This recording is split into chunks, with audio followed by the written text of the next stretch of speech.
গুৱাহাটী হাইকোৰ্টৰ junior administrative assistant পষ্টৰ কাৰণে মোৰ ফালৰ পৰা এটা শ্বৰ্ট ট্ৰিক থাকিলে, মানে এটা টিপছ হয়, ট্ৰিক বুলি নকওঁ, টিপছ। এখন হৈছে তোমালোকৰ 24 জুলাই। তো 24 জুলাই পেপাৰ হয় আছাম ট্ৰিবিউন।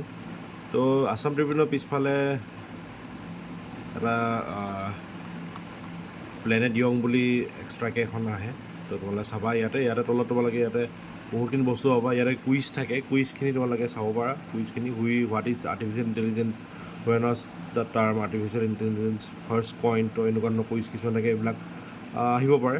ঠিক আছে, তো এইখিনি আহিব পাৰে। আৰু লগতে এইখিনি চাব পাৰা তোমালোকে ৱৰ্ড ৱাটছ। তো ৱৰ্ড ৱাটছত তোমালোকে চাব পাৰা pick the words closest in meaning. এইখিনি আমাৰ গুৱাহাটী হাইকোৰ্টৰ কাৰণে খুবেই বেছি ইম্পৰ্টেণ্ট, কাৰণ ইয়াতে তোমালোকৰ চিননিম এণ্টনিমছ এইবিলাক চব গোটেইখিনি হৈ যায়। এইখিনি আজি চিননিমছ দিছে, চ' মই এইখিনি তোমালোকক চাবলৈ ক'ম। ঠিক আছে, চ' তাকে কৈ ইয়াতে ভিডিঅ'টো এণ্ড কৰিছোঁ। তো এইটো আছিল মোৰ ফালৰ পৰা এটা সৰু টিপছ গুৱাহাটী হাইকোৰ্টৰ জুনিয়ৰ এডমিনিষ্ট্ৰেটিভ এছিষ্টেণ্ট পষ্টৰ কাৰণে।